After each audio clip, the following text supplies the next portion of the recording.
Welcome into another edition of Gamecock Central Radio. I am Wes Mitchell. He is Chris Clark, coming at you again, as always, live from our Gamecock Central studios in Columbia, South Carolina. A beautiful Friday, getting ready for an SEC matchup between South Carolina and Florida at noon on Saturday. Chris, South Carolina, I believe, opened about an 8.5-point underdog. It's an underdog role South Carolina is used to being in this season, but I think if you look at a lot of the different things that have happened the last couple of weeks, Carolina finally back at home. I get the sense a lot of people around this program feel like if Carolina is going to pull an SEC upset down the stretch with the way they've played the last two games, this might be their best chance. If you kind of looked at those three games, together, this game might have been their best one to steal one from an SEC school. Yeah, I agree because number one, it's at home. It's not a road game. You look at how this team has improved. Now, that hasn't come in the form of wins, and there's certainly a lot for South Carolina to continue on working on. That's even on offense too. I mean, we've talked a lot about how the offense has improved, but they've left points on the board. They've made mistakes that have prevented them from scoring points where they probably should have scored points. And then obviously the defense is the area that has really needed to improve. They showed some improvement, especially stopping the run in the second through the fourth quarter against Tennessee, but there's still a lot of concerning plays in that game. So, Florida is funny because they're the SEC East champions, yet that division's sort of been all over the place within the SEC. And then, they still have some vulnerabilities, though, that South Carolina can potentially exploit. When you look at their offense, instead of Will Grier, it's Treon Harris, who brings sort of a different look but isn't as adept of a downfield passer. You look at Florida's game against Vanderbilt, and it was a very underwhelming performance, which can happen to any team. Maybe they come out and look great this weekend. But I think it's given people, Gamecock fans, a little bit more hope that, South Carolina can go out and play better and sort of build on what they've been doing. It's still going to be a big challenge. And I think another reason that people look at this game as more winnable for South Carolina is when you look at Florida's injury situation. Now, it's improved actually a lot. I mean, there was one time when it looked like they may have, two or three starters out and some other key contributors. They will have Joey Ivey, who's a backup D tackle, out. They'll have Jordan Sherritt suspended for the first half. And they've got some other guys banged up. As the week has gone along, it's looked like Jonathan Bullard has gone from doubtful to may play, which really hurts South Carolina because he's one of the best D linemen in the country. So that scenario, that situation with the injuries looks better for the Gators. I think that's something that people are factoring in with South Carolina's chances here. But still a game that if they play very well, is winnable. I think it is a winnable game. Yeah, and it's one of those things. I think probably going to be a little bit different type of game. I think than the Texas A&M game, the Tennessee game. I think you looked at those two offenses and the way they were putting up points. Not necessarily Texas A&M didn't come into that game putting up a lot of points, but you knew that offense had the capability to put up a lot of points against South Carolina's defense. You looked at Tennessee, they scored a ton against Kentucky the week before, albeit some of those were turnover and special teams points. But, you look at this game, I think probably a little bit more of a low-scoring type game. South Carolina going to have to, like you talked about, offense going to have to maximize their opportunities in the red zone because you're probably not going to get many against this Florida defense. This might actually, especially when healthy, but this might still be, I think, the best defense South Carolina is going to see this season, or at least is in the conversation. So I'm interested to see what wrinkles we see Elliott, we see G.A. Mangus continue to install because, I thought the last 2 weeks, one of the big, you mentioned Jonathan Bullard. That's obviously big for Florida. They've got him instead of him sitting out. But, I think a big part of Carolina's game plan the last 2 weeks has been doing things to kind of minimize the opponent's pass rush. more screens. I thought the screen game was very good against A&M. One thing I noticed against Tennessee, they obviously had done their homework. They pretty much shut down the running back screen game against South Carolina. Carolina kind of had to adjust.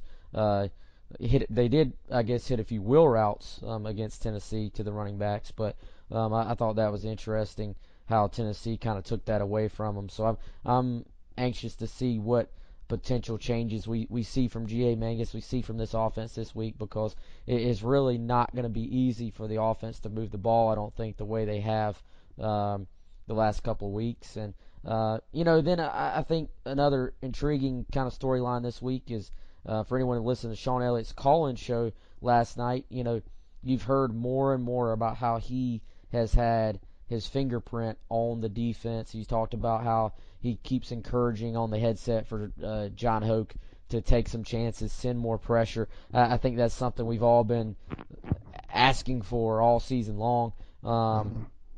And Elliott doing those things as far as asking for that as well. And I think people maybe forget, but even though Sean Elliott is an offensive coach, he was a defensive player at Appalachian State, so he does understand defense. He's a sharp football mind. I think you could see as that game went on against Tennessee, South Carolina blitzing more often, and I think they're going to have to continue to do that this week.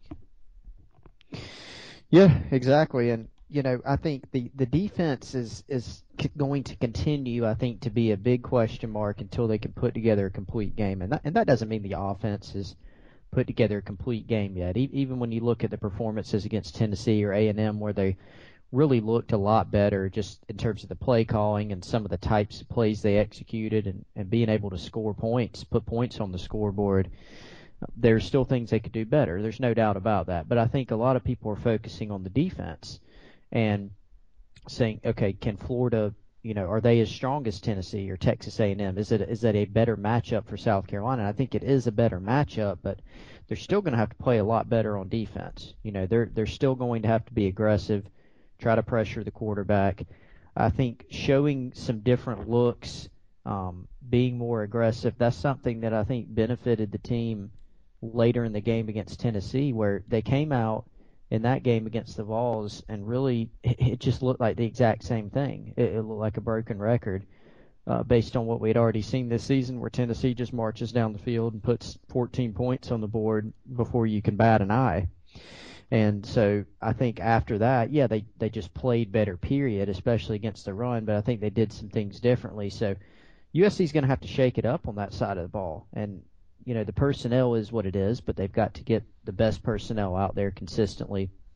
And then I think they're going to have to do some things to mix it up and make the offenses think a little bit more. And something that John Hoke pointed out is that Florida does a lot of different things with their personnel groupings and tries to create some confusion there with matchups. And so they'll have to be sort of on their P's and Q's with that aspect of it as well and just go play. But offensively, they've got to do some things differently there too, and I don't think people are as worried about that because they've done that. They did it against Vanderbilt, they did it against A&M, they did it against Tennessee, and we'll continue, I think, seeing more of that, whether it's different formations or utilizing Nunez and Cooper in different ways. And certainly they're going to have to counter Florida's pressure. Even if they're not at full strength, even if the guys aren't at 100% along that D-line, their back seven is very, very good. They're going to have to give Perry Orr some easy throws, some easy completions. They're going to have to move the pocket and things of that nature to try to slow down Florida and make their guys think a little bit. If they get into, third and long and they have to just drop back and pass, that's going to be tough. That's going to be really tough against the Gators because of how they can cover in that secondary and because of their pass rushing ability. Yeah, you mentioned Nunez and mentioned Pharaoh Cooper. One thing I've liked is actually how Mangus has used Orth in the running game. You don't really think of Perry Orth as being an incredibly fast dude, but they've called those plays at the right times, and it's worked out very, very well. I think slowing down the pass rush a bit and getting a few chunk play. I mean, you had a 67-yarder against A&M. That quarterback draw is just, especially when a defense is spread out and has two safeties back, very, very difficult to defend just from a numbers standpoint. And really, I think stands to make the defensive line kind of play a little more true as opposed to just firing off in a pass rush. So I've liked that. One thing I've actually been surprised, and I think Elliott mentioned it on his call-in show, I've been a little bit surprised given how much Mangus always has liked the idea of the running quarterback. Been a little bit surprised at how little we've seen Pharaoh Cooper in the Wildcat since Mangus took over play calling duties. Lorenzo Nunez, it seemed like we were probably going to see a little bit more from him going into last week, but then had some issues, I guess, with communication, and I guess kind of found his way to the sideline because of that. They didn't use him the rest of the way, but some talk from Elliott that they could use him more in some various ways this week. So I think that's something. Like you said, South Carolina's probably not going to be able to just drop back and throw the ball against Florida. Vernon Hargraves and really that entire secondary is very, very good. But I don't know if they're necessarily going to be able to go, inside zone and pound the ball on them either. I think they're going to have to do a lot of different things. And sometimes we've seen, in games, it hasn't always hit for Carolina, but sometimes we've seen when nothing else works, their best play has been just to, especially last year, or put Pharaoh Cooper, the last couple of years, really put Pharaoh Cooper in the Wildcat and see if he can, make guys miss, see if you can give him a chance, especially when you consider Florida probably has the talent in their secondary to limit Pharaoh Cooper's touches. Getting Pharaoh involved like that, getting Nunez involved with the quarterback running game, might just be what South Carolina has to do, because sometimes against these great defenses, having a dynamic runner at quarterback where you can just direct snap it to him, sometimes that can be the great equalizer, I feel like. Yeah, and that is true. And on the other hand, South Carolina doesn't have the capability to go out there and overpower, out-athlete Florida. They can't just line up and say, okay, we're going to run these plays on offense, and our guys are going to get past your guys, and we're going to block your defensive linemen, and we're going to run these plays. And that's why, they don't have the capability to do that against many teams because, again, they don't have their skill position players either aren't as experienced or not ready, or they just don't have the juice in that department. There aren't a bunch of, speed guys and tackle breakers and guys who can make you miss in the open field and just run past you. So you got to adapt, you got to adjust, and that's why I think people have been pleased with the ways that they've gotten the ball in their receivers' hands, the ways that they've adapted with the run game and given Perry Orr some easier throws and things like that. They're going to have to do that against Florida too. They can't just line up and just beat them straight up just with their athleticism. They're not at that point with how recruiting's gone. So, yeah, they can put Cooper there, and I would anticipate they'll do that and try to move him around and create some matchups for him. And same thing with some of their other players, Jarrell Adams, for example, or you're using the two-back set. But I think they're really going to have to execute and take care of the ball and just be creative and maybe try to use Florida's aggressiveness and Florida's athleticism and speed against them. I think we'll see some different types of plays even from what we've seen the past 3 weeks. Yeah, they got to continue to mix it up, find different ways to do that, and find ways to get Pharaoh Cooper the ball. So that'll all be interesting. Overall, though, I do think it is safe to say, even though he's been a long shot to actually get the permanent head coaching job, I've been personally kind of dumbfounded, I guess would be the word, how some of the folks on our message boards at GamecockCentral.com, which, by the way, shameless plug, if you're not already on there, you can sign up with what I believe a 30-day free trial is what we got going right now, Chris. Yep, that's correct. With Gamecock 30 as your promo code, or Gamecocks 30 with as your promo code. Check that out. But I've been amazed that some people, and probably a vocal minority of people, but how can anyone have much of a problem with Sean Elliott at this point. Does he look likely to get the job? No, but he was really facing a near impossible task in the first place.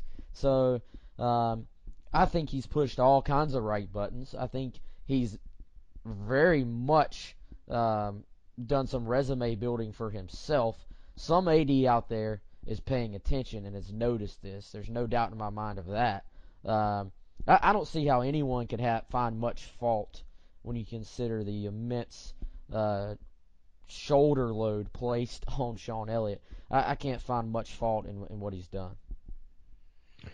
Yeah, I mean, I think he's done a lot of positive things. I think the area, again, that a lot of people have pointed to is the defense, because we didn't see a whole lot different from them the first couple weeks. Now, against Vanderbilt, who, of course, is not an offensive juggernaut, South Carolina did play pretty well defensively. They gave up some yards, and there's still some concerning plays there, but they had 5 turnovers and, held Vanderbilt to 10 points. So, I mean, you don't really complain about that too much, and their only touchdown was after a turnover, if I'm remembering correctly. So, now the A&M game, that was a concerning game, but I do think Elliott looked at it and he said, okay, we got to do something different, and I think he sort of instituted those changes. Whereas with the offense, which is of course the side of the ball that he's coached on at South Carolina since he arrived in 2010, they went ahead and changed some things, and those changes were immediate. And while it took some time to sort of see the fruits of them, it's been there.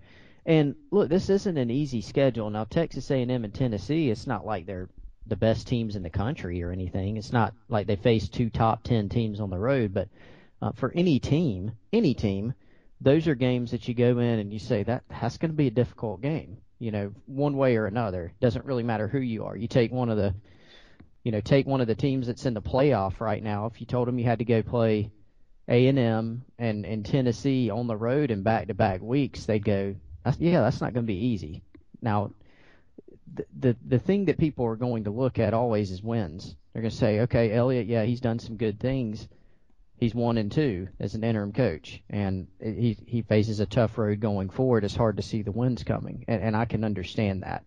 What people are always going to go back to is wins, but you do have to consider the situation here. This is not a deal where Sean Elliott's been the head coach of South Carolina for 10 years or even 5 years or even 1 year. He hasn't set the compass of the program. He's not been in charge of recruiting. He's not been in charge of, hires. You can't just change out every single coach on your staff or probably even 1 or 2 of them in the middle of the season and just start installing completely different and new things. You can't do that to your players. It just doesn't make any sense.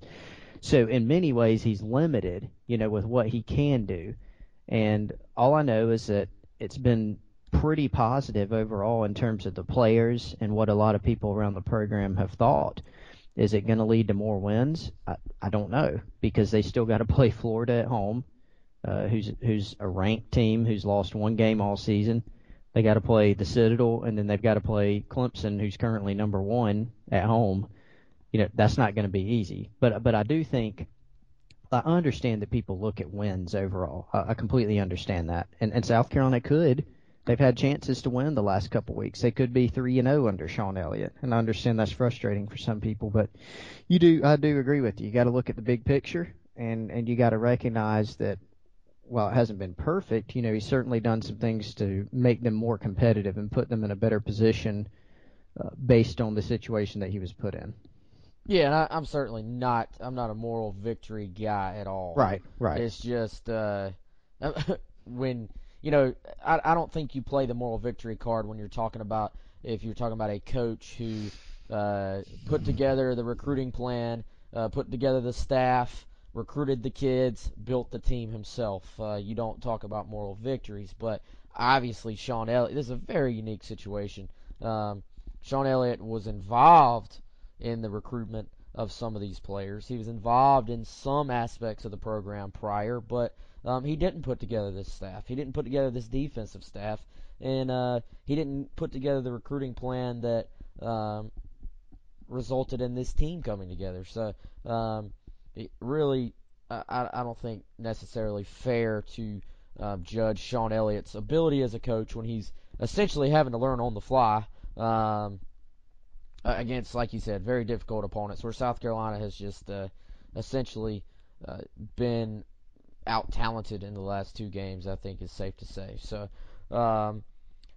I guess as we close out here, we're going to keep it short and sweet today. Do you have, or are you wanting to go on record with a prediction for South Carolina versus Florida? And I think, I will say this, I think for a team that's not won many games, and a team that has one SEC win, I think there actually will be an excellent crowd at Williams-Brice Stadium Saturday, because it's been a freaking month. So people are starved for some football, I feel like. So I think it's going to be a great crowd at Williams-Brice Stadium for it to be a noon kickoff. I think some people on the outside looking in will be surprised at the crowd. I think it'll be a good atmosphere, and I think the Gamecocks are in this football game in the fourth quarter. Chris Clark, do they win this football game in the fourth quarter? You know, that's the funny thing, Wes. Somebody actually asked me on our board today, what positions would I give the edge to South Carolina over Florida at? And I thought about it, and there's not many. There's really not. Despite that, I'm actually going to pick the Gamecocks to win this game. And our prediction with a little bit more explanation will be up on Gamecock Central shortly, I'm sure. Predictions from all our staff, but I'm going to pick them 16-14, so very close, very ugly game. I think it's going to be one that resembles a recent game that was played in Williams-Brice between Will Muschamp's Florida Gators and the Gamecocks, just sort of an ugly game, not a lot of scoring. I think both these teams, I think it could resemble the game that both these teams played against Vanderbilt, where they narrowly won. It was sort of ugly, but it got the job done. And, on paper, Florida's more talented. On paper, they have the advantage at more positions and more one-on-one matchups. But I think, South Carolina can do some things defensively to limit what Florida can do, and I think they can make just enough plays on offense and put up just enough points to win. So, I've gone against them in several games this year. I picked them to lose against A&M and to lose against Tennessee.